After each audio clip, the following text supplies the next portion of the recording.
Joreck and the Swamp Phantoms of IKK. Written by Kevin Strange. Read by Kevin Strange. Recorded in Castle Daniels. Joreck woke, brushing his silver-white hair from his eyes, to find the two bar winches he'd bedded down the previous night already at work on his thick shaft. "Getting an early start, girls?" "It was already hard," the fair-haired one giggled, sliding her tight sex up and down on his huge cock. "Your snoring woke us," the dark-haired girl said, squeezing the other girl's tits and flicking her tongue across her nipples as she waited for her turn on Joreck's throbbing member. Pointing at it, she said, "It was already awake, swaying this way and that like a mulk in heat." The heavy-muscled barbarian raised himself up on his shoulders and smirked. "I do not snore," he said, grabbing a handful of breast. "I pray to the gods loudly." All three broke into laughter as Joreck's Nagmora hide tent's flap opened. "Brother, you'll want to see this." It was Orilious, second in command and Joreck's closest friend. "Join us, brother," Joreck said, still half drunk from the night before. "I always like seeing you try to fit that huge purple cock up a wench's ass." The girls giggled. Orilious blushed. Or, at least, he did the closest thing a purple-skinned man with 3 spiked fins jutting from his bald head could do, which was to sort of puff up the gills that lay in either one of his cheeks. "Another time, Joreck. You're needed." "You heard him, girls," Joreck said, smacking the winches on their bare butts, sending them on their way as he climbed out of bed. "You know, you could always finish me off yourself, old friend," the barbarian joked, stroking his still hard cock in the direction of his comrade. "It's not a good omen to start the day without giving the gods their proper tribute. You wouldn't like the way I pleasure men," Orilious said, baring his triple rows of sharp teeth. "This is why you don't have friends, Orilious," Joreck said, laughing as he tied his loincloth in place, grabbing his moonblade from its spot at the head of his bed, joining his friend out in the middle of base camp. "By the great gods!"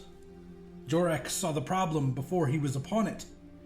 In the cover of night, a pit had been dug right there in the camp, a pit that was now full of bloodied bones. Looking at Orilious, Joreck asked, "How could this have happened without notice?" "Well, you were quite drunk." Joreck laughed. "Don't give me that, old boy. I once saw you piss in a winch's gash, you were so deep in a bottle." "It's not our people," Orilious said. "We're all accounted for." "Then what the hell is it?" "A warning." Trina, the warrior woman, emerged from a tent close by. She wore little, only bothering to wrap a moleskin skirt around her curvy, bare waist as she joined the men around the strange bone pit. The men knew better than to paw at her large breasts. They enjoyed having 2 hands almost as much as she enjoyed bedding loose women and drinking wine. "Should have joined me last night," Joreck said, eyeing Trina's heaving bust from a safe distance. "Had 2 winches, just the way you like them, full of wine and short on shame." The warrior woman smiled. "I had them before you, Joreck. Where do you think they came from when they entered your tent? The fair one had to practically drag the dark-haired one away after what I did to her with my tongue." She flicked it at the barbarian to accentuate her insult. "Begged me to marry her on the spot. How'd my sloppy seconds taste?"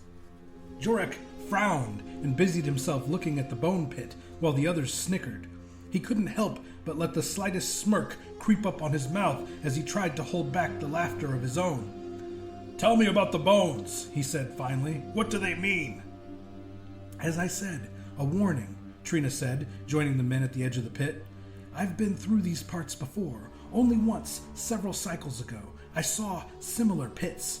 Unfortunately, my traveling party didn't heed them and, well, let's just say I think I recognized the poor sap on the bottom left over there with the oversized head."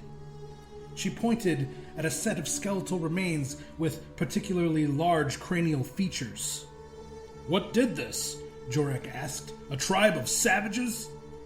I know not, Trina said, frowning. We came upon the pits the first night. We traveled further east into the swamps just ahead. We made camp in a small clearing near a shallow bog the second night. When I woke the next morning, only I and the traveling winches remained.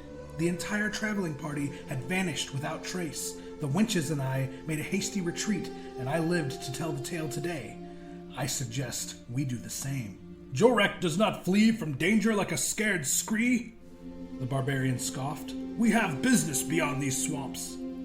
On this day, Joreck and his mercenaries marched toward the Fire Kingdom of Oob. The king there had posted a hefty dead or alive bounty for a political spy and traitor named Kalir. Joreck's crew had run into the spy in a backwater pub several hundred miles to the west. The bounty was large enough to warrant the long trek, especially after Kalir had pulled out a spellbook and tried to turn the entire band of killers into harmless screds, resulting in Joreck separating Kalir's neck from his shoulders mid-spell casting. Kalir's head now hung from Joreck's loincloth. Unfortunately, the town in which the backwater pub stood was under a defensive curse placed upon it by Kalir while his head was still attached to his body. Although calling it a town was a bit of an overstatement. The town consisted of little more than a few decaying huts and some storage barns mainly used by the barkeep to store extra mead. Even as the body of the wizard spasmed on the floor, the walls around the mercenaries turned black and came to life. A great wailing assaulted the mercenaries' ears as the blackened walls, ceiling, and floor broke free and took painful shapes. Awful shapes. The shapes of men long departed being yanked from the blessed darkness of the Nether Void back into the harshness of reality. You God's damned idiots! The little sweaty barkeep and owner of the pub screamed as his countertop grew teeth and tried to bite his head off. You've doomed us all! Customers and bar wenches shrieked and threw themselves to the ground as the manifested spirits flew and dove at them, menacing the helpless patrons with sharp fangs and grotesquely elongated talons. The cool night breeze swept over the mayhem as the bar no longer had any walls or ceiling to protect them from the outside elements. In fact, there was no longer a bar, just a collection of tables and counters sitting in the dirt while many winged, many-eyed beasts shattered the night silence with their bellows and cries. Trina knelt near a pair of winches, waiting and timing the diving attacks of a particularly nasty-looking wraith. When it dived again, she leapt out, striking the black thing right down the middle. It landed with a resounding thud in the now floorless dirt in two clean halves. The halves did not bleed, but instead flopped and screeched in the dirt independently of one another. Orilious added another to the pile as he rushed under a low-flying wraith and shoved his sword directly up its middle, skewering it like a roasted scree. With a single motion, he flipped the monstrosity onto the one Trina had felled. Joreck added 3 more when he unsheathed the moonblade, reared back, and launched himself into the air, cleaving the heads off all 3 wraiths, flying close by one another in a swing of the enchanted sword. Always showing off, the giant half-shaved ape-man Nerod added with a laugh as he strangled the remaining 2 wraiths into stillness with his bare hands. Cannot let you godless fucks have all the fun, Joreck said, returning the moonblade to his back.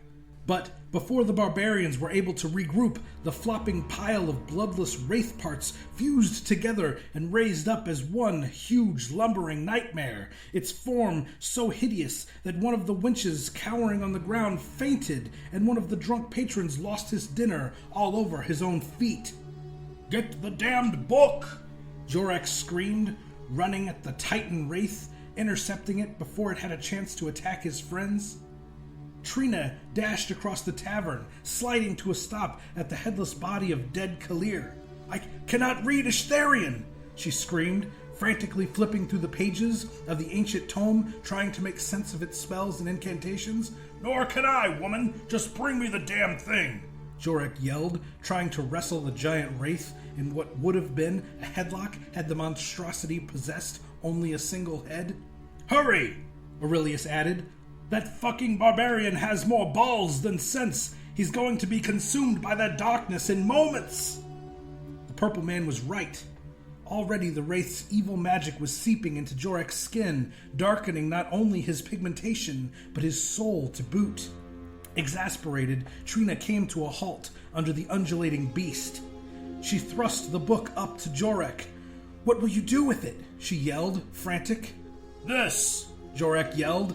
With one hand still around the beast's huge neck, he flipped the book open and took a bite out of the middle of the pages before spitting the ripped chunks onto the ground.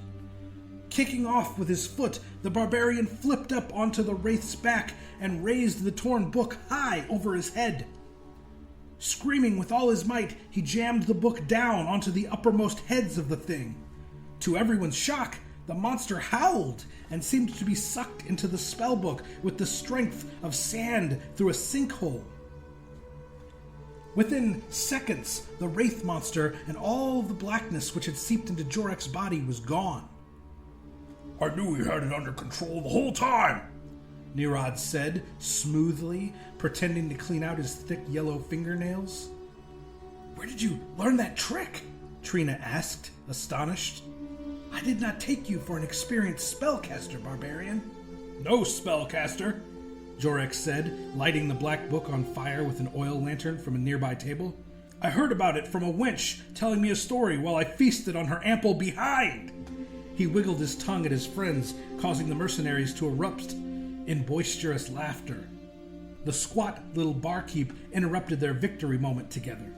He popped up from behind the bar, somehow even sweatier than before. "Excuse me, sirs." The mercenaries ignored him. "Sirs," he said, waddling up behind the group of barbarians. Who is going to pay for this mess?" "Who's he talking to?" Orilious asked, genuinely puzzled. "Not me," Joreck said, picking up a mug of mead from the ground before guzzling its contents. "Who else would I be talking to? You've ruined my tavern. It's completely gone. How will I pay for a whole new establishment?" Looking around, it was apparent to the mercenaries that the entire town had been reduced to rubble in the fight. 24 customers and wenches now stood publess and homeless to boot, as most of them slept on cots in the back corners of the bar, paying for their drinks and their ass with coin either earned on past adventures or stolen from those braver yet dumber than them. The fat man spun and stopped in front of Nerod and Orilious. Pointing a pudgy little finger, he said, "And you two, your kind, aren't even allowed in here. Humans only. It says so right on the door." Nerod bared his enormous ape fangs. "Careful there, hoss," Joreck said. "You don't know who you're messing with there." I don't?" the barkeep said, sweating even more. He tried to back up, but ran into Joreck's thick frame. The barbarian laid a hand on the barkeep's shoulder and knelt down, mock whispering in his ear in a conspiratorial tone. "Nerod's whole tribe was murdered by humans. They made him and the rest of the younglings watch as they raped the women and cooked the men alive. They ate his whole family in front of him in a gigantic feast before they sold him into slavery. Nerod hates humans. He's made a personal vow to the spirits of his fallen kin to wipe out every last human being on this God's forsaken world." The barkeep was shaking now. Why does he work with you then? You're human, you and the woman anyway." "That's easy," Trina said, laughing. "We convinced him we're apes." With that, Nerod burst out laughing and Joreck slapped the barkeep on his ass. "You and the rest of these drunkards can stay here and be eaten by hungry Relfs, or fall in line with us in the rear. We're going to the Fire City of Oob to deliver this bastard Kalir's head to the king. Either way, we're bringing your wenches with us." That little sweaty barkeep stood before Joreck now, gawking at the bodies in the pit, breathing as though he'd just tried to outrun a fully mature corm during mating season. You cannot take my people into the swamp," he stammered, using the cloth of his sleeve to wipe the sweat from his face. "There are paths to the north of the swamps, Joreck. Orilious said. "This land is called IKK. I've too been through this god's forsaken bog back in my hunting days. Perhaps tempting fate by waggling cock and blade in the face of these swamp phantoms is not the smartest plan." "Who said I was smart?" Joreck said, smirking. "Those paths to the north are rife with wild vex and would add another 100 miles to our journey. Last I checked, we had enough food and drink to last us 3 nights, and I don't know about you two, but I hate the taste of wild vex."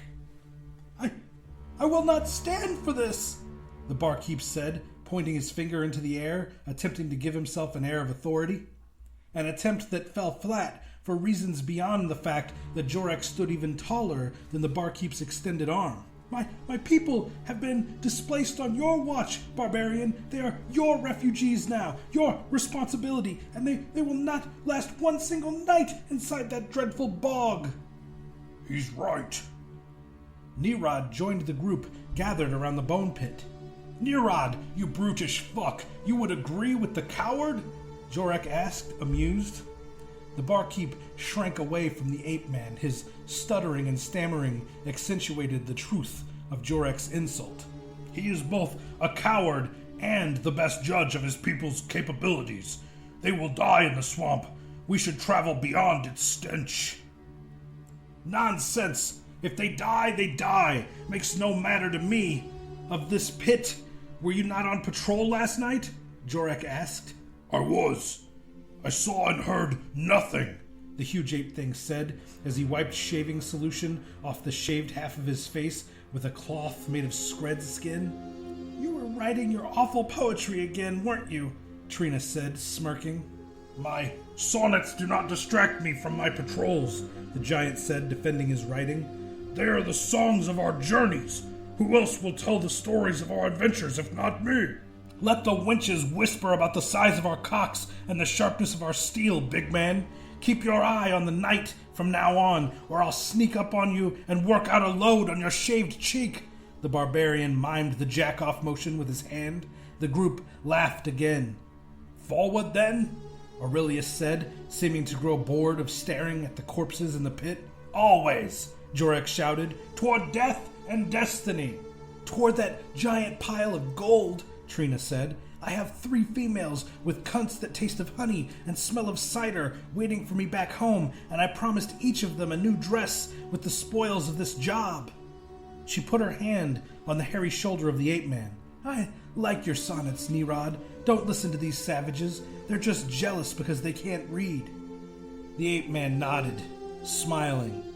"I can speak 7 tongues and would sooner wipe my ass with that garbage than learn to read it," Joreck said, causing a fresh round of laughter and a thick, hairy middle finger from his ape-man friend. What are we going to do about these bodies?" the barkeep asked as the rest of the group began to disband and walk away. "Burn them," Joreck said as he returned to his tent. "Burn them as an offering to whichever god might show us favor in this swamp." Minutes later, the group had picked up their traveling gear and tents. They left the ominous pile of bones burning high, leaving the scent of scorched death in their wake. As nightfall approached, the mixed group of mercenaries and civilians found themselves waist deep in a thick bog. "These insects will be the death of me," Joreck complained, swatting inch-long dingus flies out of his silver hair. "From which hells did these tiny monsters spew forth?" "Maybe you should draw your moonblade and strike them down where they stand, Joreck," Orilious joked from behind him. The mercenaries held their gear above their heads. Joreck and Orilious led the way, while Trina and Nerod defended the rear just behind the mule-like vicar beasts. The furry animals, bearing the brunt of the travel supplies, could barely keep their heads above the muck and made no secret about their discomfort with their shrill whining. "If these God's damned things don't stop with their complaining," Trina shouted from the rear of the caravan, "I'll draw the moonblade from your back myself and put an end to them." She was, of course, only joking. She'd seen with her own eyes what happens when someone other than Joreck himself placed hands on the moonblade. It was said to have been forged from an alien steel carved from the surface of the moon itself.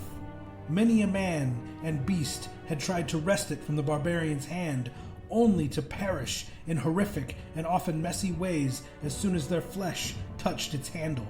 "You're welcome to try," Joreck called from the front, "but I'd have better luck filling you with cock and cum, Trina." Then he added, "If only by a narg hair." The barbarian looked over his shoulder to gauge Orilious' reaction to his joke, but froze in his tracks. The purple man was gone. "Hold!" Joreck said, putting his hand in the air, stopping the entire motley contingent. Something was wrong. Something was very wrong. "Orilious!" the barbarian shouted out over the bog. "Now's not the time to stop for a piss or a wank." The sounds of the swamp swallowed his words. There was no response. "Trina, Nerod, to me!" Joreck drew his sword. Before his companions could join him at his side, a yelp sounded from the middle of the pack. 2 of the town dwellers were sucked under the waist-high muck. "Swamp phantoms!" Joreck yelled, plodding through the muck toward the now bubbling pools in the center of the contingent. When he arrived at the spot where the townsman had been yanked under, he plunged a muscled arm into the swirling black water. A grunt and a twist later, the barbarian was pulled down into the muck himself. Only his ass, back, and his sword arm remained above the water when Trina and Nerod made it to him. "Grab on, you big fucker, before he drowns!" Trina screamed. Nerod grabbed Joreck by the waist and yanked with all his might. A great sucking sound, followed by a burst of stinking mud, spewed into the air as the barbarian was pulled free from the bog. Sputtering and coughing, Joreck lifted his hand out of the water, revealing the arm of one of the townsmen, ripped clean free from its shoulder socket. "By the gods," Trina said, "we must flee this cursed place. The very swamp is alive." "The phantoms will have us all," Nerod added.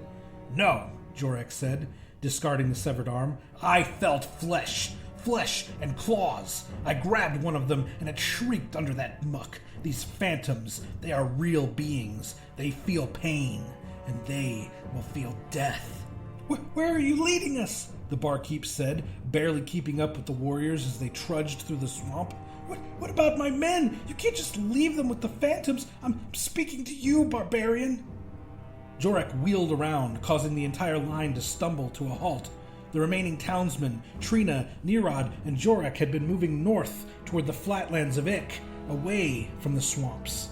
They had yet to make it to dry land, but the bog had given way to shallow standing water, and eventually to where they were now, standing on damp but firm ground. "My blood brother Orilious is with the phantoms. Do not be foolish enough to think that I care about your men any more than I do our vicar beasts. When we find my brother, we find your men. Now, if you speak to me again, you'll find yourself speaking out of your ass when I cleave your tongue and insert it up your rear myself." The barkeep stood shaking as Joreck turned and walked on, keeping his northward path. "Why are you so concerned with these drunkards anyway?" Trina asked as the whole group began to move again. "They seem like a bunch of degenerates and gamblers to me, and you're the worst among them. You don't strike me as the kind of man who knows words such as honor and loyalty." "Nonsense!" the barkeep stammered, struggling to keep up with the tall, leggy woman. These are my friends. We share bed, wine, and women together. They are my people." A dirty townsman carrying a large sack of vicar feed behind them snickered. "Something to add?" Trina asked over her shoulder.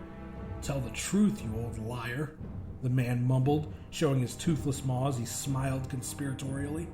"Tell her why you're really here." The barkeep spun, producing a small, thick dagger. He displayed an uncharacteristic fierceness as he threatened the toothless townsman.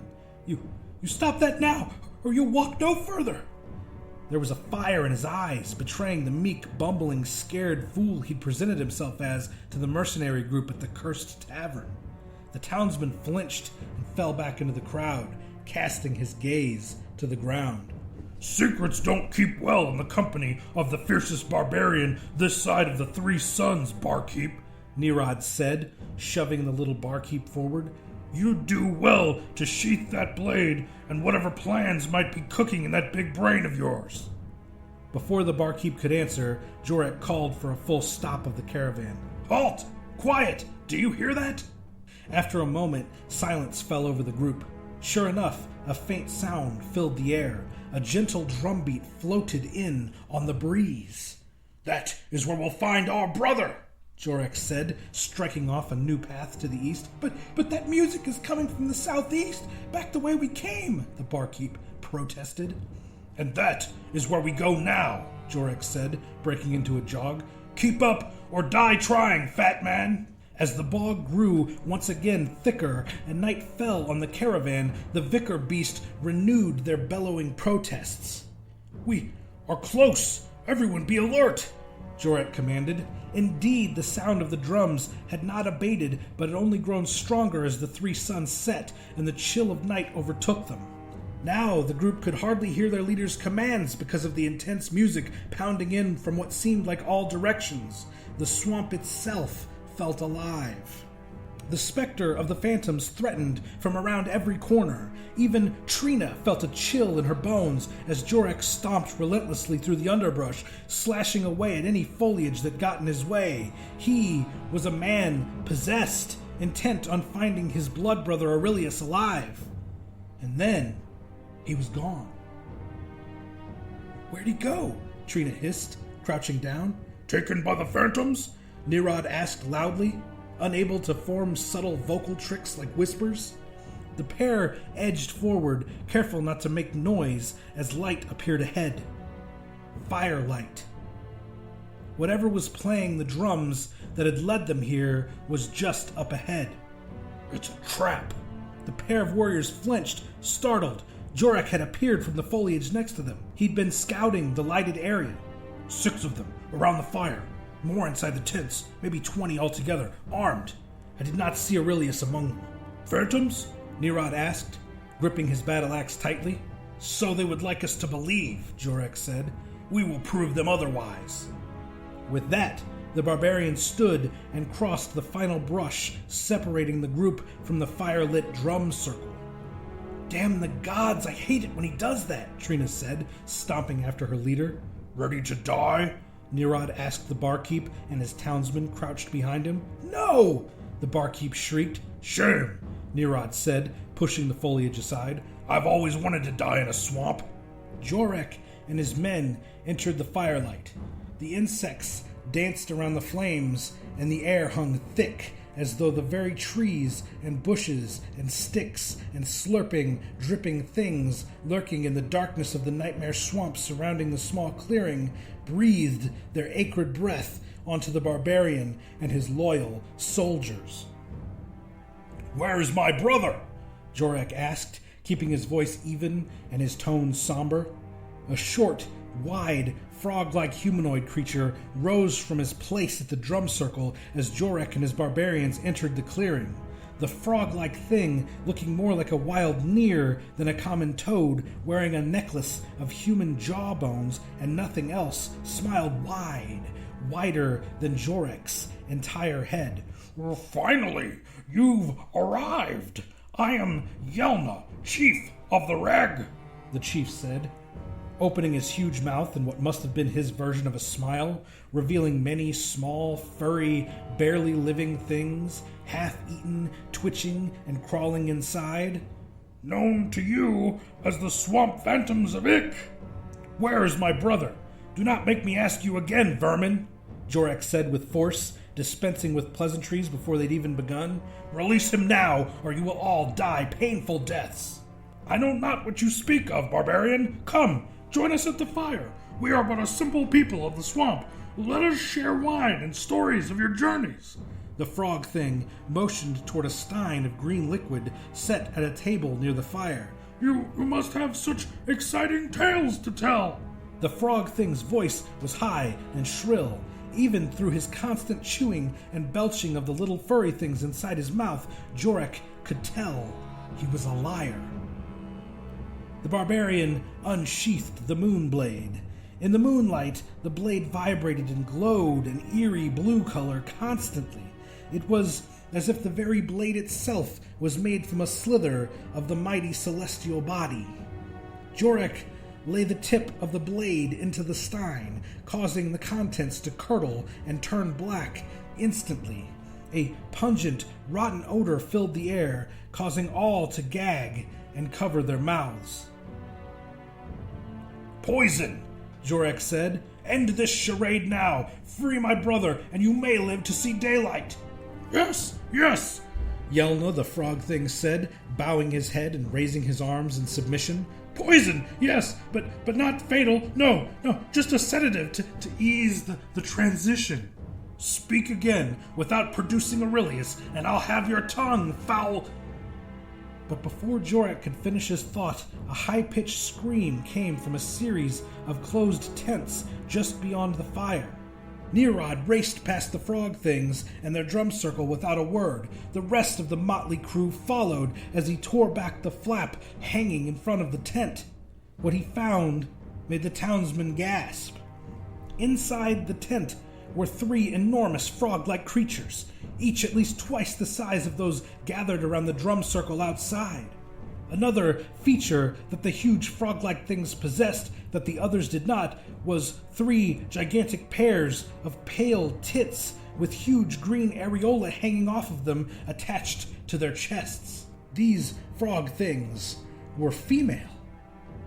And laying on the ground next to them were 2 townsmen that had been sucked under the bog along with Orilious. The one missing his arm was fully bandaged. The wound had clearly been cleaned, sutured, and dressed by the frog things. The only problem was both townsmen were dead. Not that fact seemed to slow the 3 frog things down. They continued their copulation despite the expired nature of their sexual partners. They rode the corpses of the townsmen like expert leak riders galloping into battle, 1 frog thing on each townsman, while the 3rd thing acted as a fluffer, teasing the balls and nipples of the humans, a tactic that probably had much more effect while the townsmen were living than it did now that they were dead. By the gods! Nerod exclaimed. Fucked to death, Trina added, poking her head into the tent. Not a bad way to die. It is mating season, the tribal leader said, joining the gawking crowd at the entrance of the tent. Our women need a continuous supply of fertile seed in order to produce enough eggs to keep our species alive. I warned you, Joreck said, lifting the moonblade, intent on cleaving the frog thing leader's head from his neck, but before he could strike, he heard a guttural grunting coming from the tent next door. It was an unmistakable noise, a noise Joreck had heard countless times before after long nights of drinking and violence. It was the sound of Orilious coming. Brother! Joreck yelled, dashing past the frog thing leader. He threw back the tent flap and froze. For a long moment, he could do nothing but stare in awe, slack-mouthed. And then he burst into laughter. There, laying on ornate silk pillows, Orilious, his blood brother, lay stark naked, servicing 3 frog thing females, all by himself. Not just alive, but sweaty and vibrant in a way Joreck had only seen him after a long day of separating heads from necks on the battlefield. Either close the door or drop your trousers, Barbarian. There's serious fucking going on in here. Orilious was laid out on his back. One of the frog things rode his enormous purple cock while the other 2 crouched at either side of him. Using his fingers, he kept their sexes moist and ready for their next turn, while they leaned over him and took turns plunging their ample tits into his mouth. In short, he seemed to be having the time of his life. What in the gods' creation are you doing here, brother? Joreck said, exasperated. We thought you were dead. We traveled all evening to rescue you. Rescue your god's damned self and leave me to my fate, Orilious said, shooting another orgasm into the frog thing on top of him, causing her to cry out in pleasure, a sound that resembled more the tortured wail of a dying scree than any sexual noise Joreck had ever heard. These frog beasts intend to make me their king if I live to see the morning. Your friend has a voracious sexual appetite, Barbarian. I only hope the rest of you can say the same, the frog chief said, chuckling. From out of the darkness, another 200 frog things emerged. The drummers intensified their pounding, no doubt to further intimidate the barbarian caravan. To accentuate the point further, each of the new frog-like things opened their mouths, revealing long, thick tongues, each pierced through at the tip with a bladed or pointed weapon of some kind. The creatures pressed forward, causing the barbarian, his friends, and the townsmen to group together in front of the tents. Joreck, Trina, and Nerod stood in front, facing the fire drums. I do not think your froggish companions wish you a long life, brother. You may want to step outside and join us, Joreck said, lifting the moonblade in a defensive posture. I should have known, Orilious scoffed, when I took the blood oath to fight at your side, barbarian, that my days of pleasure and leisure were long behind me. With that, the purple warrior tried to rise, but was held fast in place by his frog thing lovers. I suppose the bone pits are no longer a mystery, Trina said, stepping closer to Joreck, brandishing her circular sword weapons. They are where you dispose of your captives after your women have fucked the life out of them. That explains why you didn't take me when you ambushed my people. No use for a woman at a female death orgy. Yes, the frog thing leader said, nodding its huge head. The bone pits scare away all but the hardiest of adventurers, those full of vitality and vigor. The pits are the perfect lure for our needs. If the pits aren't quite enough to draw the brave and the curious to us, we'll snatch them one by one until we have their attention. Then the drums draw them into our village and, well, you know the rest. Joreck leaned into Trina and Nerod and whispered, how does he talk so much with those rodents in his mouth? The chief continued, our gods are cruel, and they have cursed our kind with only 2 types of young, female and... The frog chief lifted his loincloth, revealing a smooth, cockless pelvis. As you can see, we are not adequate for reproduction. We live to serve our females, but our females require seed, and much of it, in order to continue our species. As the frog chief spoke, Orilious broke free from his 3 concubines, tearing away from the silken pillows and bedding, only to be flattened to the floor by the female frog trio's thick and powerful tongues. There he was held fast, cursing the gods. Due to our unfortunate appearance, the chief continued, unabated, it is not easy for us to find suitable nor willing donors. As such, our species always dwindles on the brink of extinction, which is why we go to such convoluted measures in order to secure seed. You must understand, your drainage, exhaustion, and death are not for naught. Your life keeps the mighty Rig alive. The drummers pounded their instruments, and the crowd of sexless frogs broke into a joyous yell at the inspiring words of their leader. The only problem was they had no idea who they were fucking with. Kill them all, or die a great death trying, Joreck screamed, lunging at the nearest frog thing.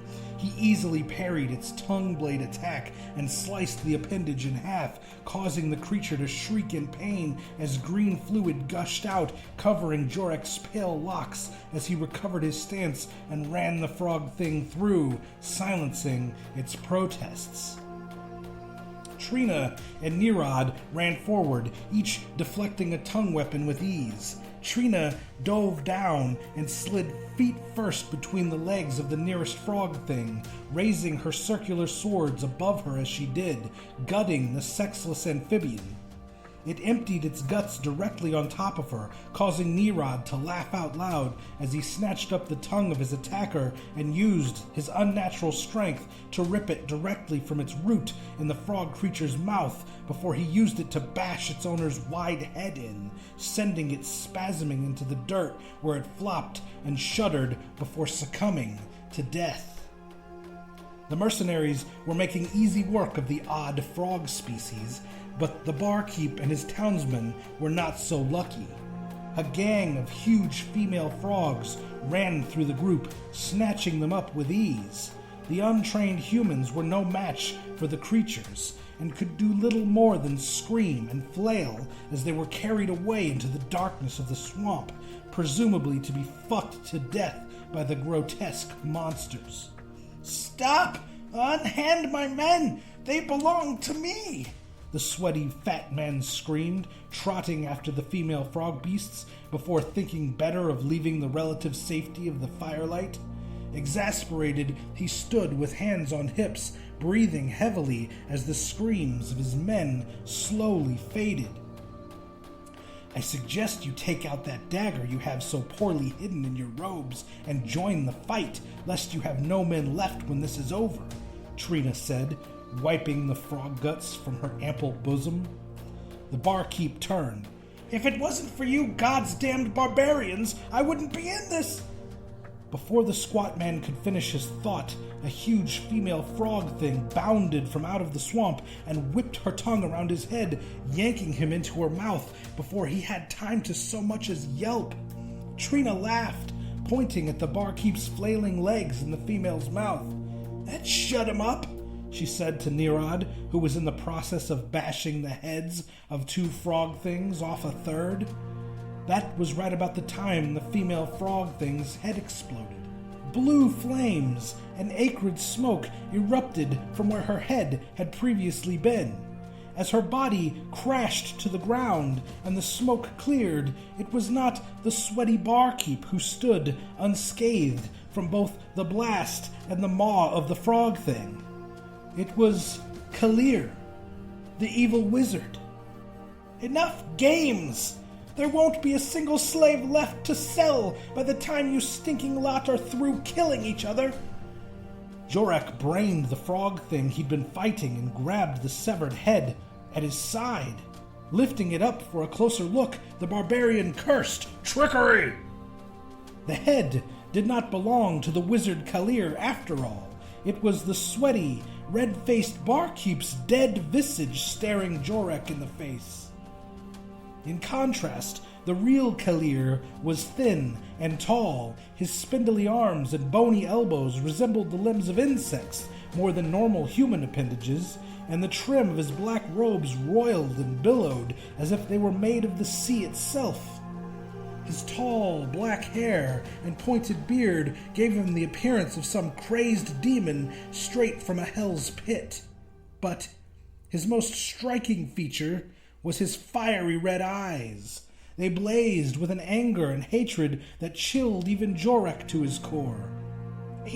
A simple swap spell, foolish barbarian. Did you really think felling the mighty Kalir would be as easy as taking my head? I let you lead me through these wretched IKK swamps because I have a deal in place with a slaver in the Fire Kingdom.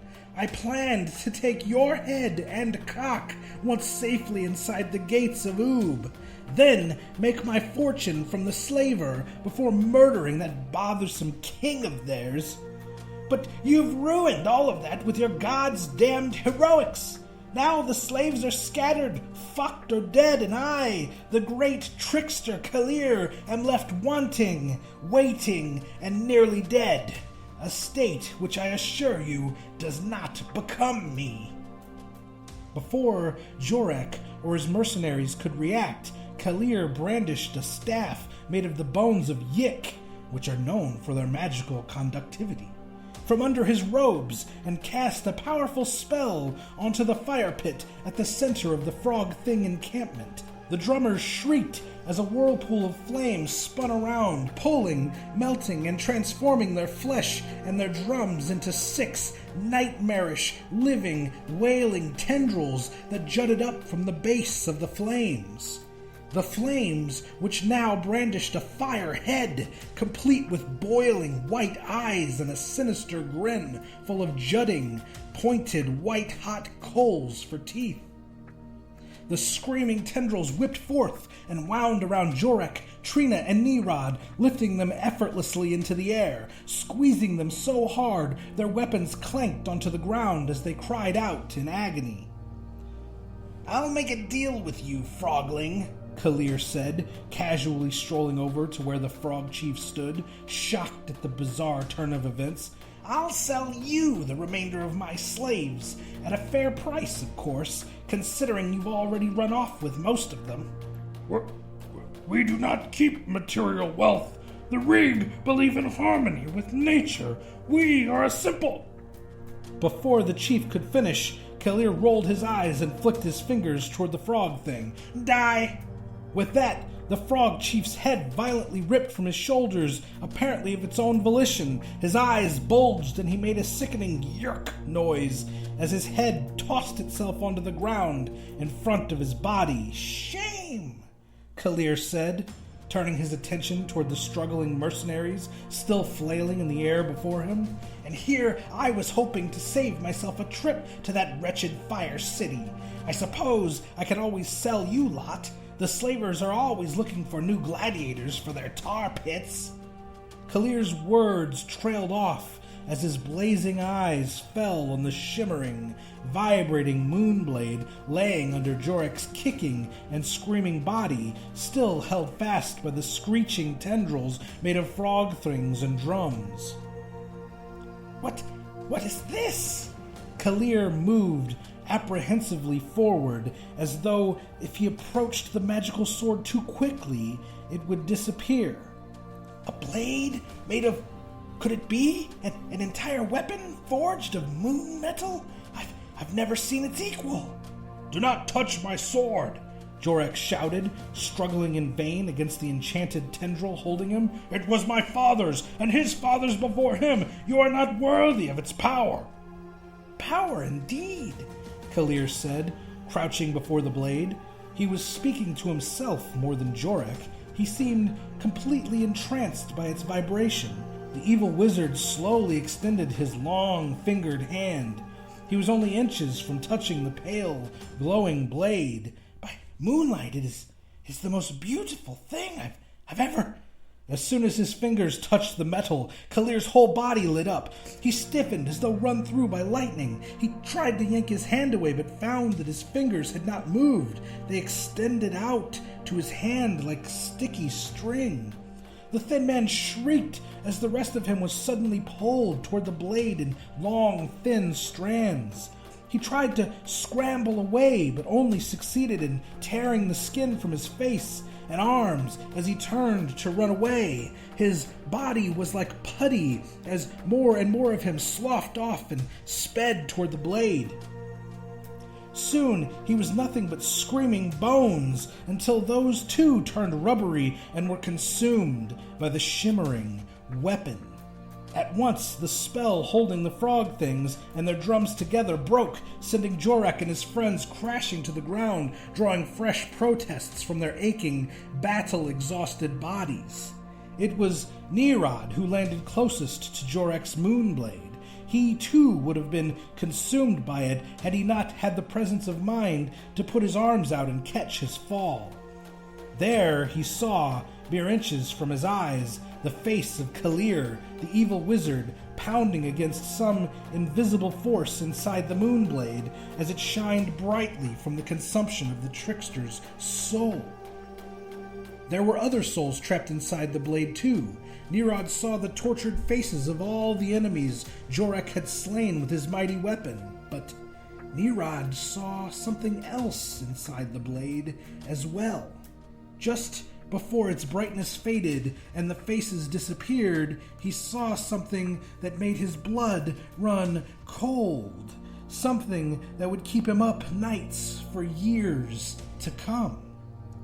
Inside the moonblade, alongside the other captive souls, he saw another face. He saw the face of Joreck himself, pounding the invisible barrier, fear in his eyes, silently screaming for help. And then the faces were gone, and the blade was just a blade again. "Damned wizards!" Joreck yelled, wiping the swampy mud off his loincloth and arms. I hate wizards.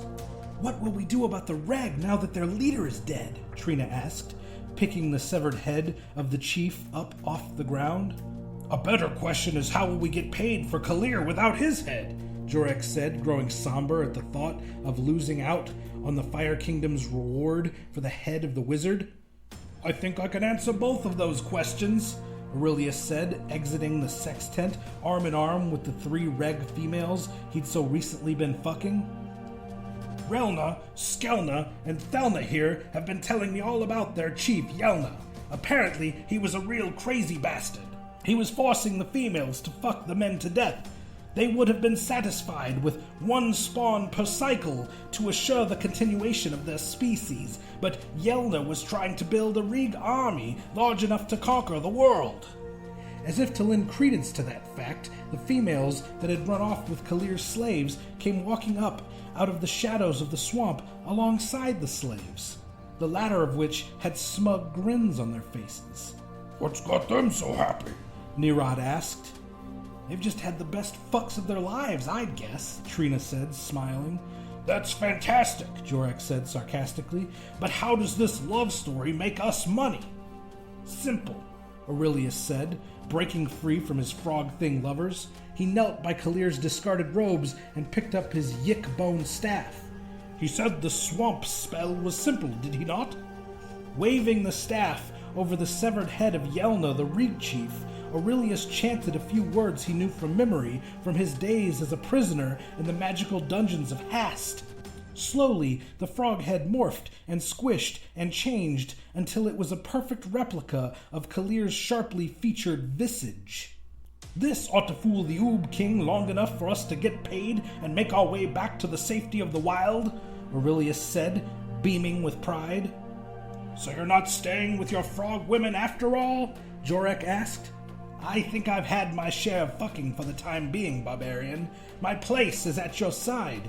Who else among you is smart enough to keep your dumbass alive? Now that, Joreck said, grabbing his blood brother by the shoulder, is something to celebrate. With that, the Barbarian picked up the moonblade from the ground and replaced it on his back. If we move now, we can reach Oob by dawn. The Barbarian turned to the large contingent of Kalir's former slaves and the Rig females. If you lot are coming, you'd better not slow us down with your constant fucking. The nearest townsman waved off Joreck's offer. If it's all the same, Barbarian, I think we'll stay here with the women. They've been very kind to us. Suit yourselves, you fucking perverts, Joreck said, mounting his vicar beast.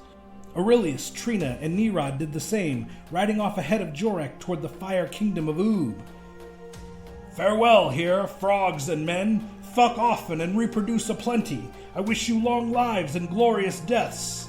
Oh, and by the way, Joreck motioned for the girls he'd started the day with. The fair-haired girl and her dark-haired companion had spent the entire battle cowering inside one of the sex tents, safe from harm. They broke free from the group of townsmen and Rig females without hesitation. Extending his hand, Joreck helped them up onto the back of his steed. We're still bringing the wenches with us.